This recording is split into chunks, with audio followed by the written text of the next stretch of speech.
pontilhando esse manto que se estende ao infinito, me ponho a imaginar por onde andará o velho Guarabira. Tenho esperança de que ele esteja vendo a volta que a minha vida deu, desde que me deixou de herança o Leurucui. Com certeza, meu filho, da morada celeste em que está habitando, ele deve estar observando a tudo e sentindo-se feliz. Tomara que sim. Eu tenho enviado ao espaço sideral, quase e-mails mentais, uma centena de agradecimentos por ele ter preservado esse diário.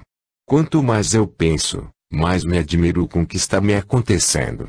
Pensar que há uma semana atrás eu não tinha nenhum cento e agora estou com $52.000, é realmente espantoso. Jamais poderia imaginar que o velho Guarabira, em seu último alento, estava me deixando essa pequena fortuna. A vida é assim, meu filho. Cheia de surpresas. O inesperado está sempre presente em nosso caminho, retruca Fernandes satisfeito com a alegria do filho. Somente precisamos estar atentos aos sinais que nos são mostrados continuamente. Quando acreditamos que existe uma força maior a nos conduzir, deixamos de ser ansiosos e nos tornamos mais observadores dos acontecimentos do dia a dia. João surpreende-se com tal observação do pai. Nunca me falou desse jeito. Essa sua maneira de encarar a vida é nova para mim. Sorrindo, este responde complacente: não, meu filho. Sempre pensei assim. Você aqui na maturidade da adolescência não absorvia totalmente o que eu dizia. Acho que tem razão. Sempre o admirei muito pelo seu bom humor e compreensão para com todos à sua volta, mas nunca me detive a analisar o porquê desse seu temperamento tão calmo. E olhando com maior profundidade para o pai, pergunta curioso: e a reencarnação, acredita nela? Sim. Penso que é a maneira mais clara e objetiva de se encarar a vida.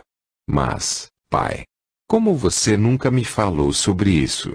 Porque entender a vida sob um prisma novo, e não ainda comprovado pela ciência, é difícil dentro dos conceitos limitados que sempre nos foram ensinados, tanto pelas religiões, como pelo meio científico. Acreditar na reencarnação e numa expansão maior de vida cósmica é um despertar da nossa própria consciência. E isto não pode ser ensinado. Acontece à medida que vamos aprendendo a viver observando a nós mesmos e a vida ao nosso redor. Estou realmente muito impressionado, pai. Nunca imaginei que você tivesse esse enfoque espiritualista sobre a vida. A mãe é tão católica. Então era por pensar assim que você nunca ia à igreja, nem me forçava a ir com ela. Exatamente, João. A escalada espiritual, conforme já disse, não pode ser forçada. Tem que partir do próprio desejo de se querer conhecer e alcançar sempre algo novo e maior. E quanto à mãe, respeito sua maneira de ser. Ela encontra na Igreja Católica o lugar em que se sente bem. Aliás, isto serve para todos. Cada um de nós deve permanecer no ponto de vista em que encontra sintonia, até almejar algo além. E quanto a mim, sempre procurei demonstrar a você o melhor modo de se posicionar frente à vida, através de exemplos. Não se recorda que sempre o aconselhei a procurar vencer o egoísmo, a faceta mais forte da nossa personalidade humana. Praticando o respeito, a moral, a ética, a bondade, o desprendimento. Enfim, os demais atributos básicos necessários à nossa evolução, é bem verdade. Sempre me alertou para isso e sempre vi você tomando atitudes corretas. Sempre procurei tomá-las, meu filho. Mas nem sempre consegui o meu intento, pois ainda não consegui me corrigir o quanto gostaria.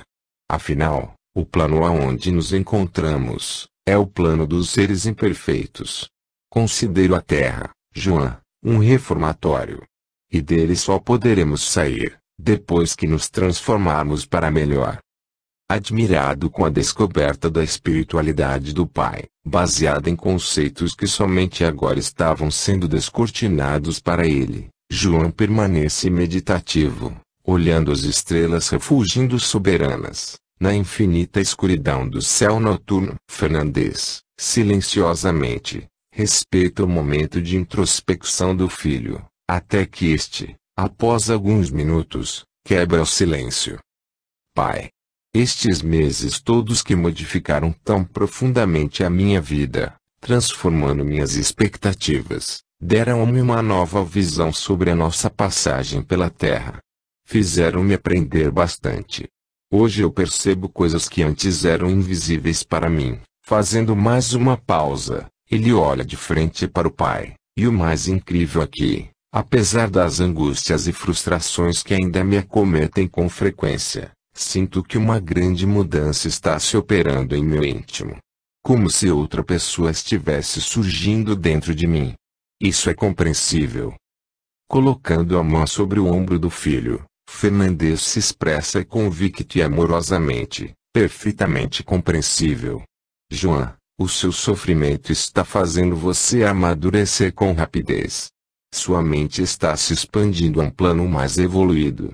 E apesar de eu estar sofrendo muito, como pai, por sua dolorosa prova, agradeço ao Mestre de luz que lhe orienta, pelo despertar da sua consciência cósmica. Correspondendo ao afetuoso gesto paterno, João coloca a mão sobre a dele, pressionando-a com carinho. Pai. Enquanto eu viver, jamais esquecerei esta noite. Suas palavras tocaram fundo meu coração e a minha mente. Transmitiram a segurança que eu necessitava. E o que lhe deixava inseguro, filho, não ter certeza se a minha busca espiritual estava no caminho certo. Agora vejo que sim. E, finalmente, compreendi o que é a entrega a Deus. De que forma, se acreditarmos, como você disse, que uma força maior nos conduz, nos acalmamos perante as dificuldades e assim, mais tranquilos, conseguimos perceber o melhor caminho a tomar. Não é ficar inativo aguardando um milagre, mas sim, batalharmos atentos a tudo que se nos apresenta, para tomarmos a melhor decisão. Este é o modo mais sábio, João. Pelo menos é assim, meu filho, que eu acredito. E uma profunda afinidade entre pai e filho se estabelece, reforçando os laços de amor que unem a ambos. A chamada do voo para São Paulo ecoava por todo o aeroporto. João se despede pela última vez, em abraços e beijos trocados com os pais. Chorosa, Esperança deixa escapar o seu receio, murmurando ao ouvido do filho: se cuida, meu filho. Não relaxe o tratamento, tá? E você não vai ficar por lá, não é mesmo, querido? Mãe, ele retruca um tanto irritado, é claro que eu vou me cuidar. Afinal seu filho é médico, está se esquecendo disso. E quantas vezes preciso lhe dizer, para que você acredite, que a minha intenção é de retornar tão logo eu esteja pronto para exercer minha clínica em Assunção. Entretanto, em seguida, arrependido pela súbita impaciência, beija mais uma vez afirmando carinhosamente: deixe de tolice, Dona Esperança. Enxugue essas lágrimas bobas. Assim não estou lhe reconhecendo. Aonde está a esperança otimista e segura de si? João tem razão, querida. Vem cá, fala Fernandes cercando-se dela. Vamos enxugar essas lágrimas. Abraçando-a, retira o lenço do bolso passando-o sobre seus olhos. Graças a Deus nosso filho está bem e o curso será ótimo para ele. Correto, pai, e piscando os olhos para este, num gesto de cumplicidade, comenta: o curso é um daqueles sinais. Nesse instante a última chamada se faz ouvir e João se encaminha para a sala de embarque após afirmar sorridente: vocês bem sabem que este é o meu lugar. Não foi por acaso que nasci aqui. E vou voltar o mais cedo que puder. O táxi seguia rápido pela estrada que liga o aeroporto de Guarulhos à cidade de São Paulo. Percebendo que era a primeira vez que seu passageiro a visitava, o motorista posicionou-se como guia turístico e foi indicando os principais pontos do trajeto. Quando finalmente entrou na capital, João, impressionado com o tráfego intenso e a pujança da maior cidade brasileira, achou que excederia às suas expectativas. É verdade o que me falaram. Parece mesmo que estamos em El Primeiro Mundo, comenta, no seu portunhol, realmente admirado, nula imaginei tão grande e populosa. E seu pensamento divaga ansioso, como será o hospital que me espera? Pelo que a Clarissa me informou, é o melhor que existe na América Latina para o tratamento da AIDS. Oh, meu Deus! Parece um sonho. Há pouco mais de um ano atrás, eu não podia sequer imaginar que um dia viria a realizar qualquer curso em polo de medicina tão importante. Imerso nessas considerações, não percebe que o motorista já estacionara o carro de frente ao apart hotel, onde reservara acomodações. Pronto, rapaz. Chegamos. É o endereço que me deu. Confere, avisa o chofer de meia idade, olhando pelo retrovisor. Saltando do táxi, emocionado ao se ver defronte de seu novo pouso, com dificuldade, procura retirar ligeiro sua bagagem do porta-malas, despedindo-se do motorista. Gracias, amigo, por suas informações. Foi muita gentileza sua. De arquitetura simples, o hotel não se localiza em bairro nobre. Sua diária acessível oferece instalações modestas, porém bem cuidadas e confortáveis. Uma sala de tamanho médio unida por um balcão a uma pequena cozinha. Quarto com cama de casal e armário embutido, formando uma suíte com um banheiro completo. Mobiliário simples, mas de bom gosto e tudo em perfeitas condições. Joan se encanta com sua nova morada. Das janelas a vista se estende por sobre parte da cidade, da altura do 23º andar onde se encontra. Realmente é uma nova experiência de vida para mim. Sinto-me quase um dono do mundo, ao olhar dessas alturas. Em pouco tempo ele desfaz as malas, arrumando seus pertences. Com agradável surpresa encontra na última parte do armário um compartimento fechado à chave, para guardar objetos de valor. E uma de suas pequenas preocupações desaparece com esta descoberta. Maravilha! Por esse conforto eu não esperava. Posso guardar bem protegido o meu laptop. Ele o comprara dias antes de viajar. Havia deixado seu computador para o pai e adquirir este pela praticidade de levá-lo consigo para onde fosse. Era o modelo mais atualizado do mercado, ligado à telefonia celular. Mas também, facílimo de ser roubado. E isso o preocupara. Aliviado, coloco-o dentro do armário, juntamente com uma caixa contendo os e-mails do que Jurana lhe enviara. Tiver o cuidado de salvá-los em disquetes, deletando-os de seu antigo computador. Eram preciosos demais para ele, portanto queria preservá-los. Iria continuar se correspondendo com ela, conforme prometera, e já estava ansioso para inaugurar à noite o seu novíssimo companheiro. Enviar notícias, contando em minúcias a viagem e relatando a entrevista que teria ainda esta tarde com o diretor médico. Ao pensar no encontro, se dá conta de que precisava se apressar. Amanhã já se aproximava de seu término. O relógio marcava 11h20 e a entrevista estava prevista para as 3 horas da tarde. Apressado, ele vai para o banheiro e a forte ducha quente deixa-o satisfeito, diminuindo sua ansiedade. Nossa!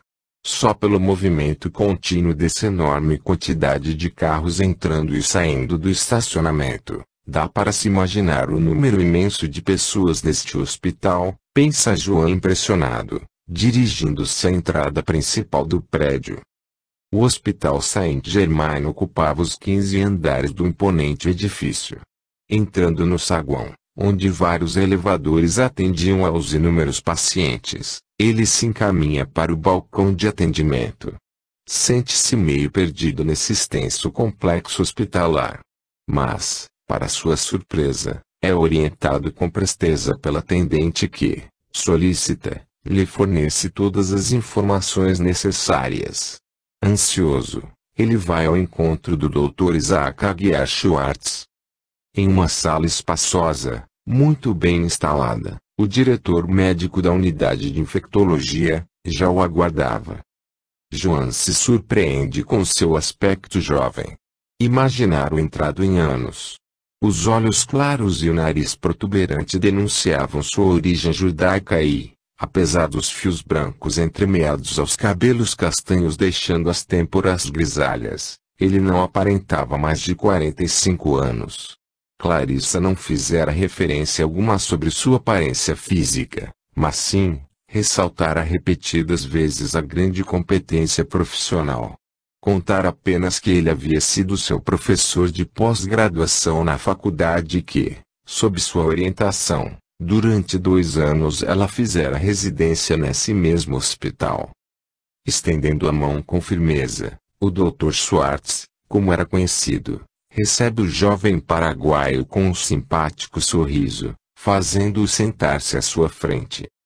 Um tanto acanhado, Joan coloca a muleta encostada à cadeira. Mas, o semblante tranquilo do diretor e seu olhar inteligente, conquistam-no de imediato, desfazendo a tensão que sentia, deixando-o seguro de si. Terminando de ler a carta de recomendação que Clarissa lhe enviara e o histórico sobre o tratamento que esta dera ao seu paciente, o diretor se dá por satisfeito. Seu tratamento está correto, Joan. Você foi atendido por uma de minhas melhores alunas. Clarissa é uma profissional muito competente e dedicada. Durante a sua residência aqui no hospital, nos tornamos amigos, portanto uma recomendação dela é de suma importância para mim. Contudo, o seu currículo também é satisfatório, o que lhe confere ótimas referências. Aliviado, João indaga quando poderá começar o curso prático. Imediatamente, afirma Schwartz sem vacilar. Não devemos perder tempo. Vai realizá-lo da mesma forma como Clarissa o fez. E quanto ao seu tratamento, estaremos atentos, mantendo-o sob controle. E com um sorriso a transmitir uma forte energia positiva, se expressa com admiração, apreço a decisão que tomou. Trabalhando para conquistar uma sobrevida útil, estará sendo proveitoso não apenas a você, mas igualmente aos pacientes que irá atender. Parabéns pela escolha. Modestamente João contesta, esta orientação e incentivo, eu devo a um grande amigo. Que foi muito mais que meu chefe. Foi um pai para mim todo esse tempo. Dr. Maury Schneider, o diretor médico do Hospital Santo Augusto em Trilha das Palmeiras. Foi ele quem me colocou aos cuidados da Dra. Clarissa, que também apoiou esta minha decisão. O diretor olha demoradamente para João que, sentindo-se ansioso novamente, aguarda a orientação sobre quais seriam suas atribuições no hospital. Entretanto, é surpreendido por inesperada observação. A gratidão, João, é um fator muito importante para a nossa evolução.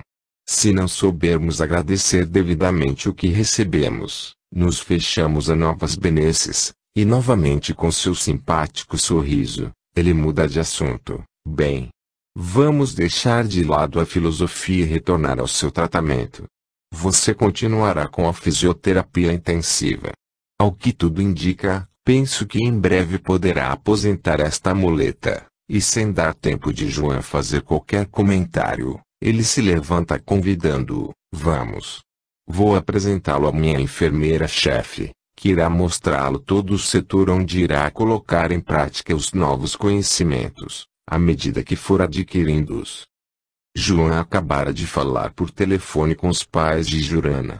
Entusiasmado, descrevera em minúcias a viagem e seu primeiro dia na capital paulista. Fisicamente cansado, foi se deitar para dormir. No dia seguinte começaria bem cedo. Todavia, excitado com tanta novidade, não conseguia adormecer.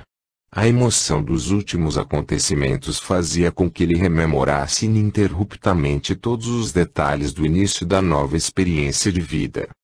As instalações moderníssimas do hospital haviam lhe causado forte impressão. Todos os equipamentos, de última geração, montados em salas amplas, perfeitamente dimensionadas para seu funcionamento e sob impecáveis normas higiênicas, davam a impressão de terem sido instalados naquele momento. Podia-se sentir que ali se praticava uma medicina de primeiro mundo. Ao ser apresentado à jovem e bonita enfermeira-chefe que seria sua Cicerone, ele sentiu uma estranha sensação. O belo sorriso que iluminava o rosto de suave tez morena, emoldurado por brilhantes cabelos negros, irradiava uma harmonia interior. E o olhar inteligente dos lindos olhos castanhos e esverdeados, parecia analisá-lo profundamente. Um leve arrepio perpassara seu corpo e uma forte empatia causara-lhe a impressão de conhecê-la de algum lugar. Não posso tê-la conhecido antes, pois jamais esqueceria tanta beleza e simpatia, pensara enquanto caminhava a seu lado percorrendo o hospital. Bettina fora além de sua obrigação. Gentilmente o levou a conhecer todo o complexo hospitalar, explicando o funcionamento de cada setor, num perfeito espanhol. Assim tenho a oportunidade de praticar os meus recentes conhecimentos de sua língua pátria, explicara sorridente. Para Joan, esta fora uma grata surpresa que intensificou a sensação de já tê-la conhecido em outra ocasião. Ao se despedirem, agradecendo a sua atenção, exclamara realmente admirado: eu não conheço a medicina aplicada em todo o território brasileiro, mas tenho a impressão de que ela deve girar em torno de São Paulo. Insone, com tantas reminiscências, buscou o auxílio do indutor de sono. Estranhamente este não foi tranquilo.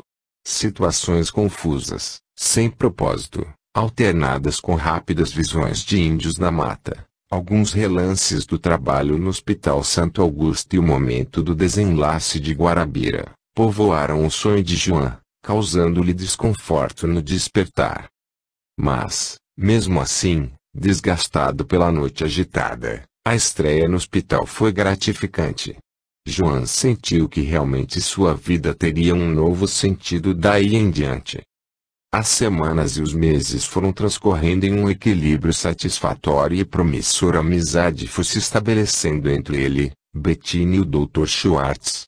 O tempo de Joan era integralmente dedicado aos estudos e ao trabalho. Os poucos momentos de lazer, empregava-os para conhecer superficialmente a cidade e para manter o intercâmbio virtual com seu pai e Jurana. O convívio com os pacientes estava lhe trazendo um grande aprendizado, vantajoso para ambas as partes. Com determinação, realizava o tratamento médico e a fisioterapia. Os efeitos colaterais provenientes da medicação, ele os suportava, disfarçando aos olhos dos demais o incômodo terrivelmente desagradável que estes lhe causavam. Porém, um determinado dia seu organismo começou a rejeitar os habituais remédios, surgindo alterações que o levaram a correr sério risco. Precisou ser internado por uma semana. Mas fez questão absoluta de ocultar de Jurana e dos pais o que estava lhe acontecendo. Felizmente o tratamento intensivo surtiu efeito positivo e uma nova medicação foi adotada. Recuperado, sentiu-se feliz por ser, de certa forma, útil aos demais pacientes, sendo ávido de estudo na aplicação de um outro tratamento. Contudo, o susto pelo qual passara deixou-o mais saudoso de seus entes queridos. O amor por Jurana, ao invés de minorar com a distância e o convívio com outras jovens, intensificava-se mais ainda. Apesar de todos os atributos que Bettina possuía, seu relacionamento com esta era de pura amizade. Sólida e desinteressada. Ele jamais pensara que um dia pudesse sentir-se assim, em relação à jovem tão interessante. Quanto a esta, muito apaixonada, nutria a esperança de que o Dr. Schwartz, saído há um ano de um casamento fracassado, percebesse seu amor. Decorrido uns 2 meses, Joan foi surpreendida por um telefonema de Jurana. Esta comunicava uma pequena viagem que faria em companhia de 3 conhecidas e gostaria que ele fosse também, para participar de uma experiência inusitada. Joan. Isaura, minha colega de turma. Tem um irmão que está com leucemia. Esta assistiu uma reportagem sobre um médium que está realizando curas milagrosas no interior de Goiás e desde então não pensa em outra coisa. A mãe resolveu então levá-la até lá e Isaura, Como sabe que eu estou estudando sobre esoterismo, me convidou para acompanhá-las. E seus pais concordaram? Pergunta João admirado. Sim. Na esperança de que eu me decepcione de vez com a teoria espírita. Eles acreditam que este médium não passa de um mistificador, um embusteiro. Pois estou muito surpreso que eles deixem você viajar com pessoas estranhas, mas eu não vou sozinha com elas. Convidei tio Mori e ele topou ir com a gente. Quer ver, sob a visão médica, o que está acontecendo por lá? Mas isto é ótimo, exclama entusiasmado. Entretanto não sei se poderei ir. Mas, caso eu consiga uns 3 dias de folga, como poderei encontrá-los? Nós vamos de avião até Brasília. Podemos nos encontrar no hotel onde formos pernoitar. Lá o tio alugará uma caminhonete para seguirmos no dia seguinte até Sertaneja. O que achas? Excelente oportunidade de estar com você e o Dr. Mauri. Sinto imensa saudade. E o objetivo da viagem também me fascina. Mas não sei se poderei acertar minha folga com o dia escolhido. Já está marcado? Não. Vai depender de ti. Tio Mauri acha que a data deve ser escolhida de maneira a não atrapalhar tuas atribuições aí. É mais fácil para ele remanejá-la na própria agenda de atendimentos do Santo Augusto. Sendo assim, podem contar comigo. Traço concorda satisfeito. Avisarei tão logo tenha uma resposta do Dr. Schwartz, mas, apesar de feliz com a surpresa, ele se preocupa. Seus pais sabem que eu vou também. Bem, infelizmente isto eu terei que omitir por enquanto. Na volta enfrentarei o problema. Mas, Jurana, não acho conveniente que seja assim. Melhor avisá-los antes, inclusive para não criar um problema para teu tio. Ora, João, não quero pensar sobre isso agora. Mas prometo que irei analisar essa questão. O avião de João chegou à noite em Brasília. Mori e Jurano aguardavam no saguão do hotel. As 3 companheiras já haviam se recolhido no quarto duplo que repartiriam com Jurana. Quanto a ele, ficaria no mesmo aposento de Mauri. Após a satisfação do encontro e uma pequena conversa, este discretamente se retirou para dormir, deixando os dois a sós, para que pudessem conversar mais à vontade. Acomodados em um dos sofás do salão, eles iam colocando em dia os últimos acontecimentos. Como reagiram seus pais quando souberam que eu participaria dessa viagem? Indaga João preocupado. Ficaram indignados com o tio Mauri. Mas este os acalmou, dizendo não ser justo que tu perdesses tal oportunidade. Quem sabe, ele disse, não estaria ali a tua cura total. E expôs com veemência que a medicina não pode ficar indiferente a fenômenos extrasensoriais que estão eclodindo por todo o planeta. É necessário que médicos como tu e ele, que acreditam no desenvolvimento da consciência cósmica, procurem analisar tais fenômenos para comprovar a veracidade dos mesmos. Se estes em Sertaneja forem reais, afirmou, é uma excelente ocasião para serem testados com a tua presença e a de Lúcia, a irmã da Isaura. Seria injusto impedir que tu participasses dessa pesquisa. Como teu tio é meu amigo, Jurana. Isso me comove sobremaneira, é verdade. Foi assim que o tio os convenceu. Acabaram por acatar, não de muito bom grado, o pedido que ele fez para que tu nos acompanhasses. Fico feliz por todos os motivos. Realmente é uma ótima oportunidade de pesquisa para nós. Acho também que tanto os médicos como os cientistas não devem ficar indiferentes ao desconhecido que vem surgindo. Pois se a vida é evolutiva, tudo deve ser estudado, mesmo com incredulidade e divergência de opiniões, João. Por falar em divergência de opiniões, não vou esconder de ti a polêmica que tive com meus pais, fala Jurana com expressão ansiosa. Brigaram com você por minha causa. Ele se angustia. Não brigaram. Mas discutimos bastante. Ela faz uma pausa, olhando para ele com determinação. Acho que é hora, João, de não escondermos mais os nossos sentimentos. Eu sei que tu sentes por mim o mesmo que sinto por ti, Jurana. Surpreso, ele procura interrompê-la. Todavia ela não o permite. Por favor, João. Não me interrompa. Não sei se terei outra chance, ou coragem, de abrir meu coração em outro momento. Preciso falar tudo o que sinto. Minha vida depende do que me responderes agora. Com o coração acelerado, Joana cata o pedido e, atento, permanece silencioso. Eu sei que tu bem sabes que te amei desde o primeiro instante em que o conheci. Aliás, talvez mesmo ao trocarmos o nosso primeiro e-mail. Senti naquele momento que eu já o conhecia de longa data. A princípio isso me pareceu louca imaginação de minha mente. Porém, ao iniciar o despertar de minha consciência para a continuidade da vida, passando a acreditar na multiplicidade da existência, comecei a analisar meus sentimentos. E a leitura do diário de Rodrigo levou-me a perceber que realmente já nos conhecemos de há muito.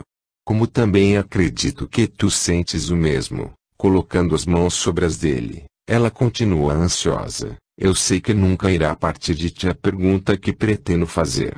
Conheço teus motivos. Já conversei com o tio Maurício sobre eles e meus sentimentos. Tenho apoio dele. À luz da lógica também não se explica a afeição que ele tem por ti.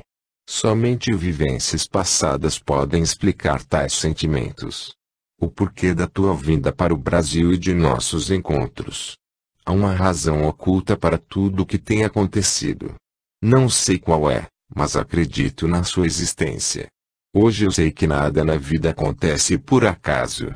Tudo tem sua razão de ser. Em uma pequena pausa, ela comprime com força as mãos dele e, tomada de muita emoção, prossegue: João.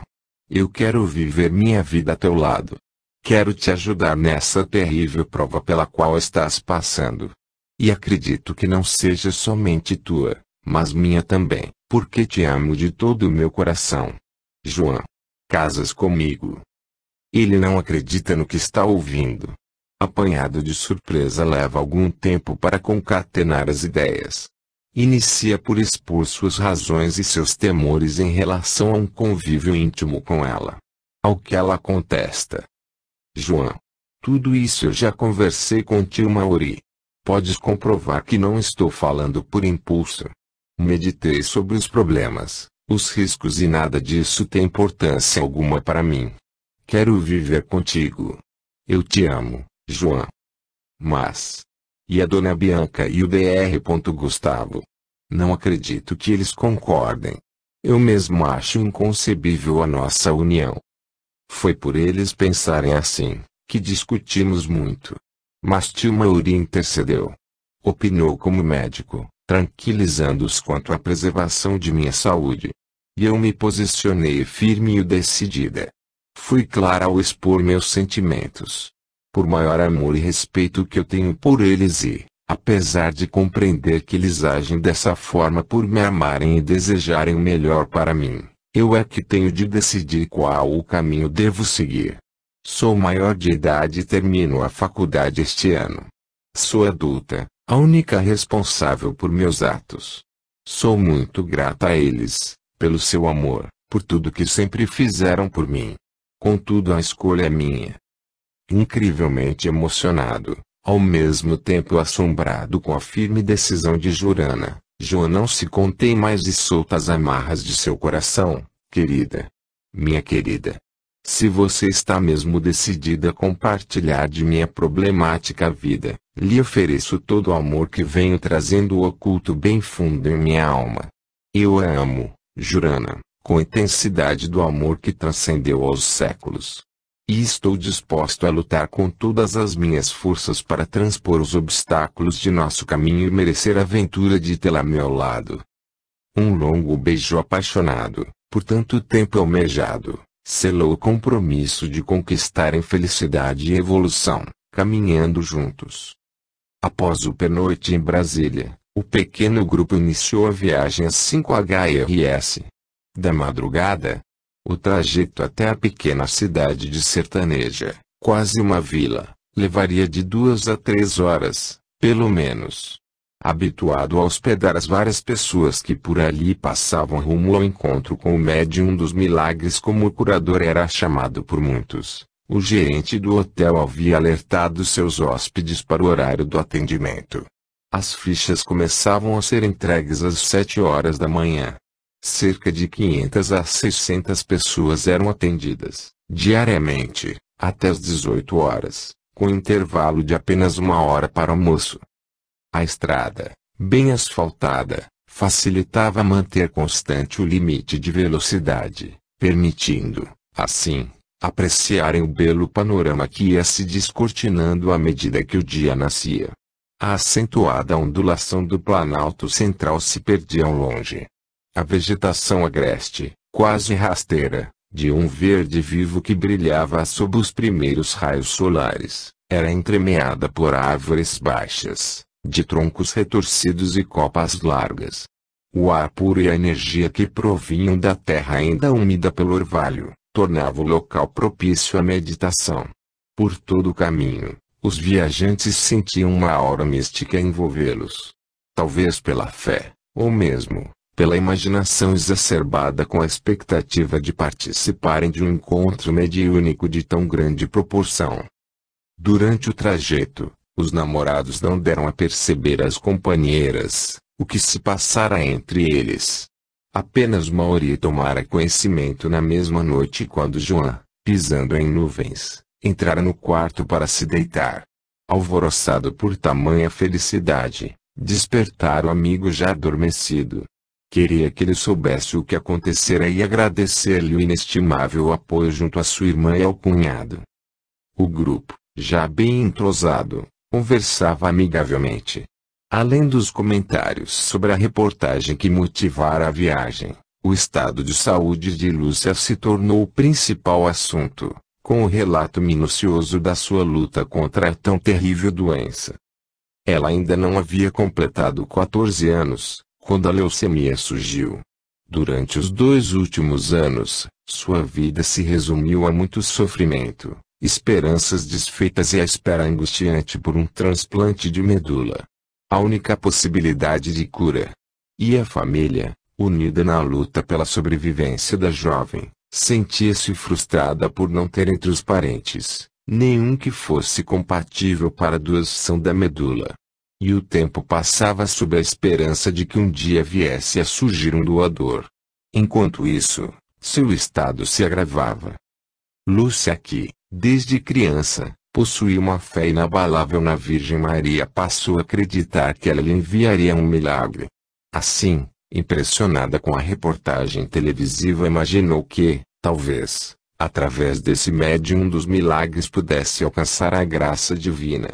Entretanto, é visível no olhar de sua mãe a preocupação e o medo de que esta venha a sofrer mais uma grande decepção. Em meio às emoções contraditórias de fé, esperança, temor, curiosidade e cautela para não se deixar enganar por alguma mistificação, o grupo se aproxima de Sertaneja. Deixando a estrada estadual, asfaltada, a caminhonete segue adiante uns 15 quilômetros por uma vicinal, de terra, até a entrada da pequena cidade.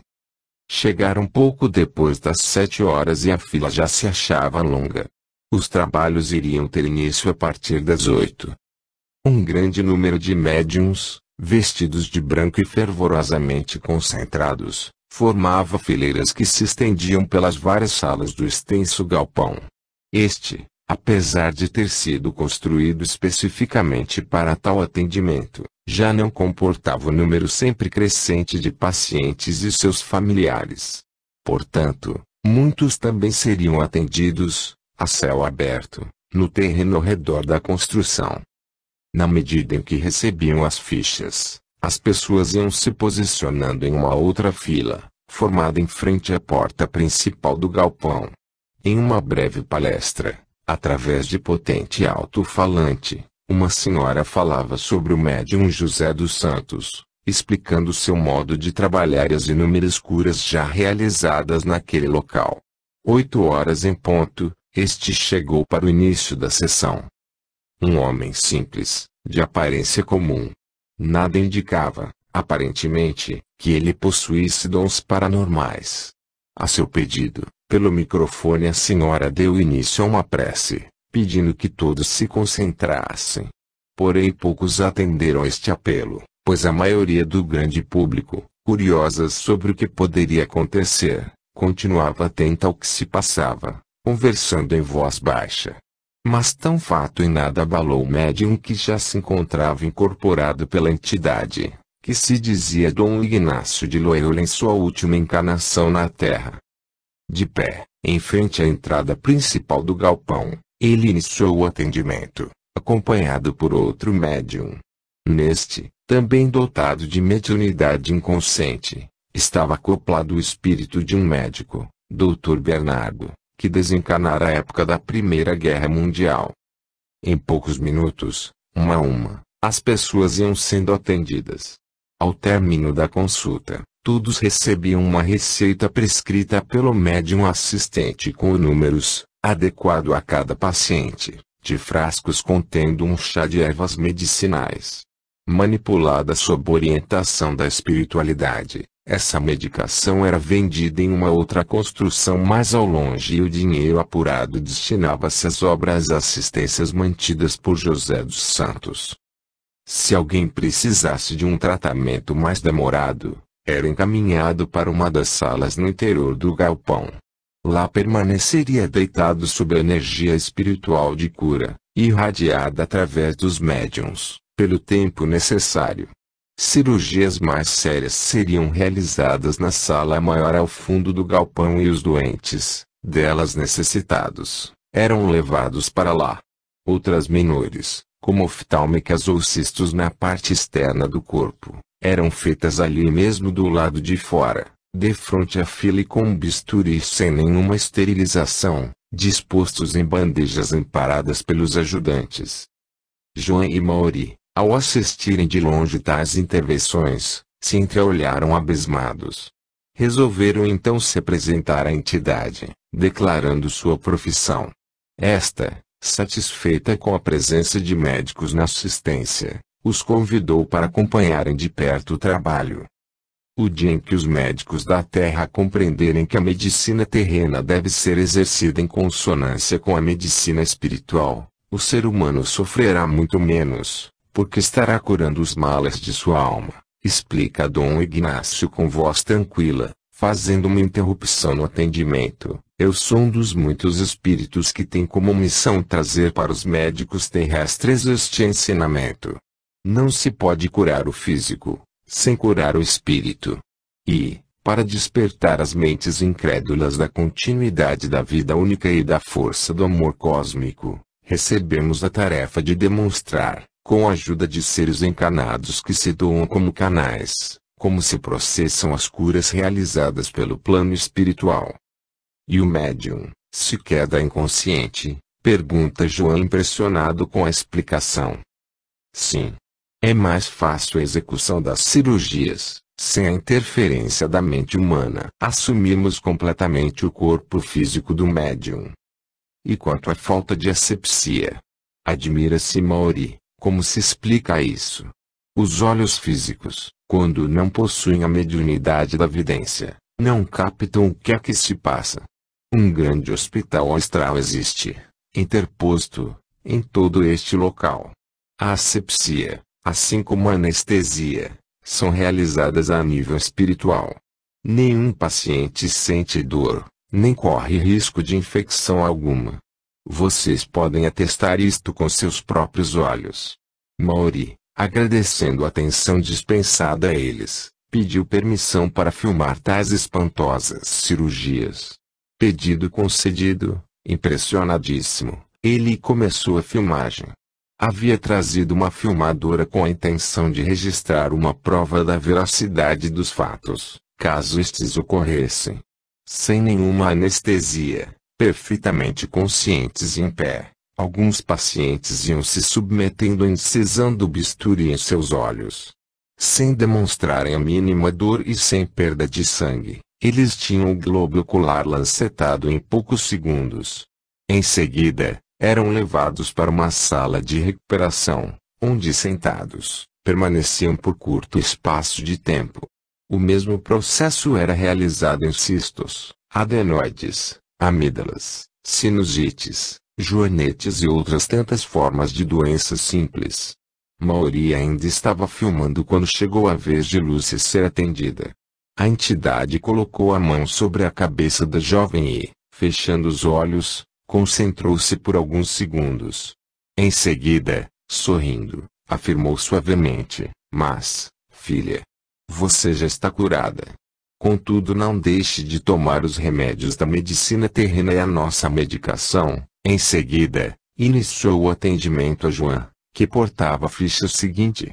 Com a receita na mão e transparecendo no rosto a expressão de extrema felicidade de quem acabou de receber uma graça almejada, a jovem vai ao encontro da mãe.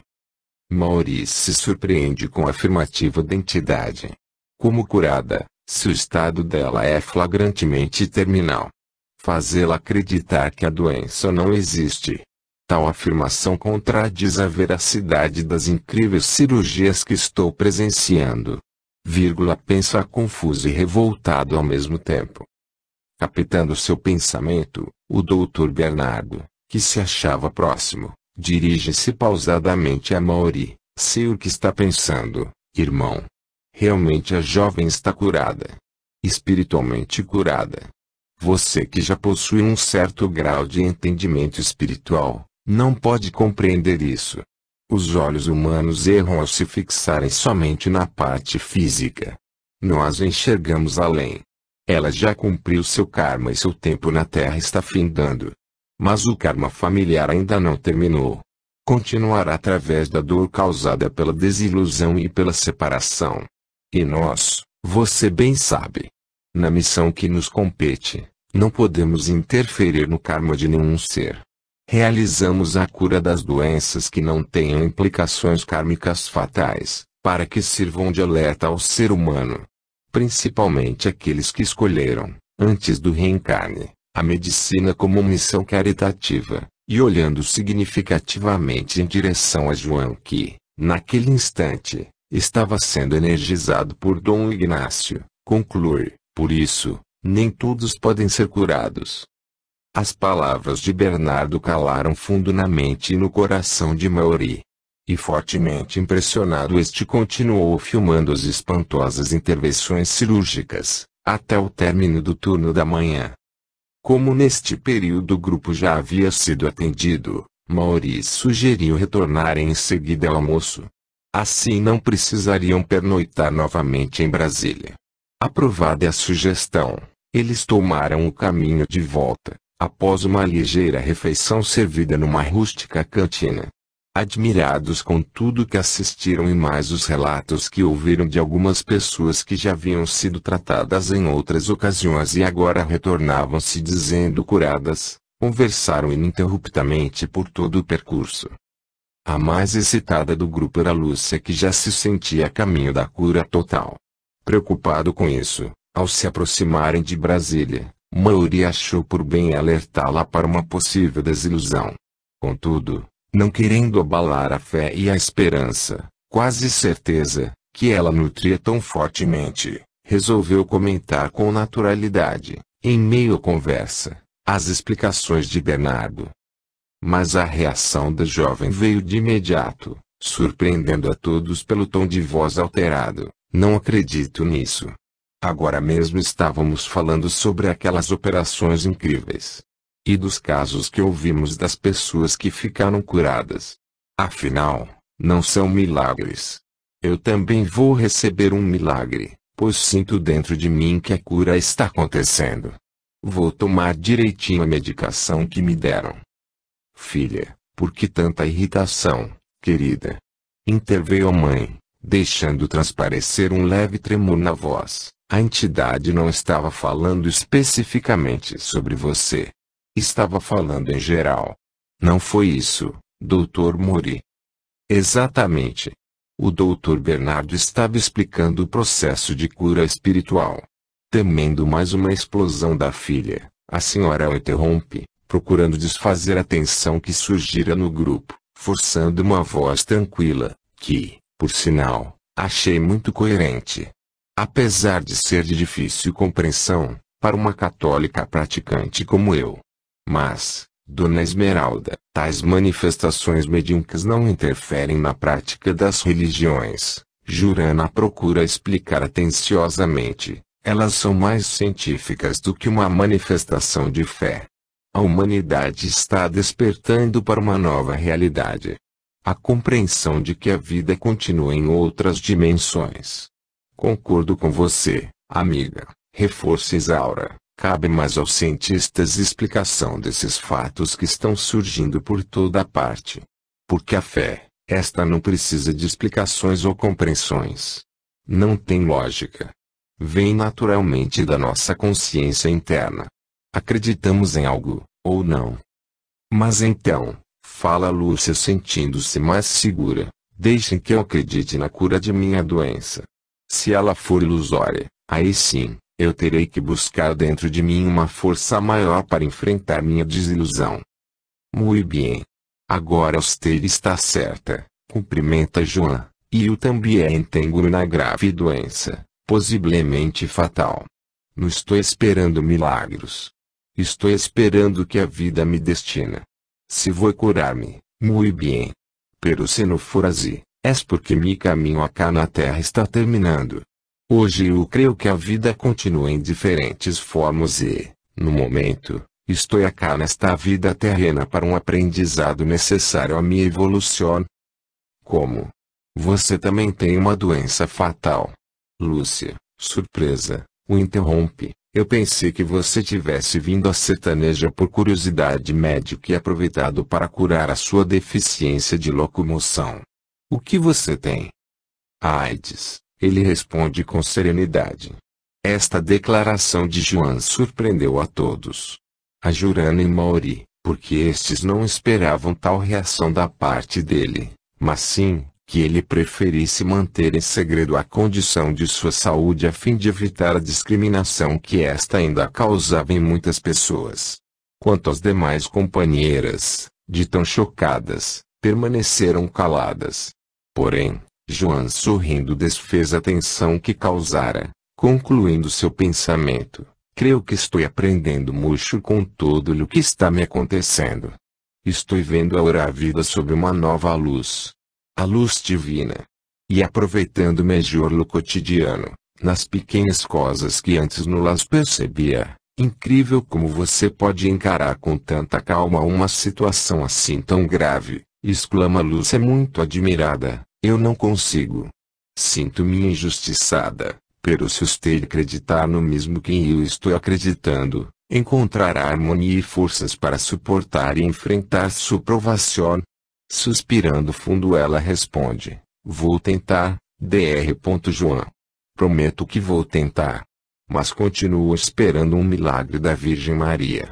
Retornando ao clima descontraído, em uma conversa mais leve. O grupo passou a comentar sobre a beleza da paisagem que se mostrava à luz do sol vespertino. Encantados, viram o perfil de Brasília surgindo ao longe no horizonte. O voo para Porto Alegre estava marcado para as 18 horas. Afastados dos demais, os dois enamorados estão sentados num canto do saguão. Com as mãos entrelaçadas e indiferentes ao movimento em seu redor. Eles aproveitam o resto do tempo que ainda têm, para fazerem sua despedida. Querida, essa viagem foi tão inesperadamente maravilhosa para mim, que ainda penso estar sonhando.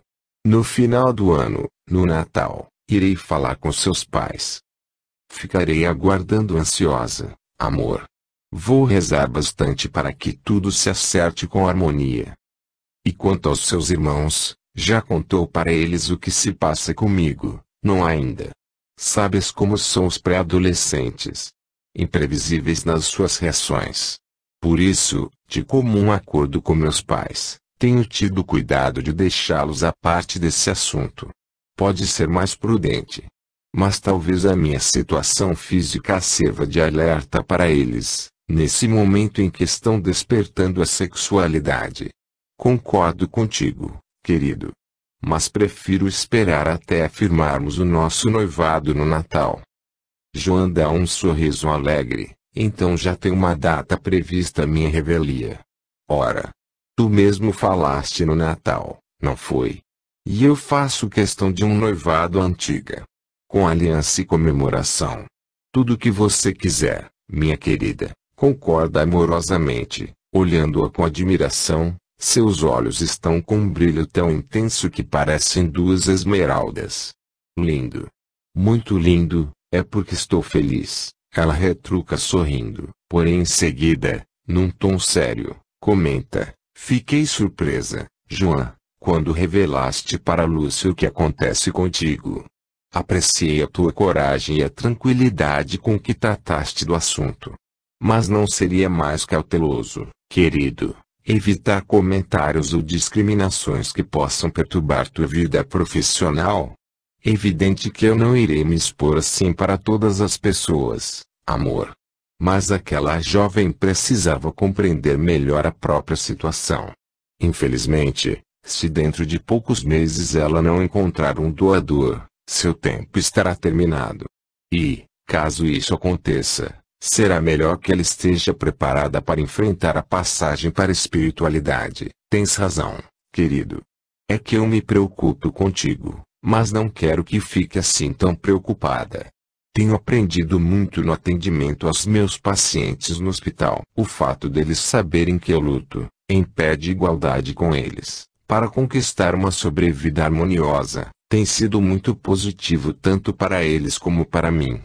Inclusive, perdi o medo da discriminação. Não saio alardeando o que eu tenho, mas não me preocupo mais com a atitude das pessoas que não têm compreensão da vida. Oh, querido, cada vez te aprecio mais. Te amo. Neste momento é anunciada a chamada para o voo. Com um longo beijo de amor, eles encerram a despedida.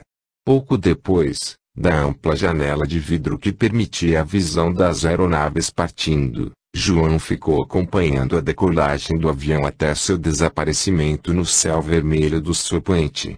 Sentia como se parte do seu ser tivesse voado junto.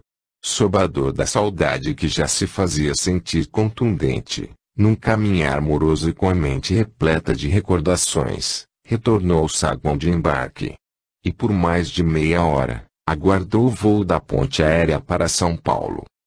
Realmente é impressionante o que Maury Schneider filmou. Se fosse a cópia de uma fita, comprada ou emprestada de alguém desconhecido, eu teria dúvidas quanto à sua autenticidade.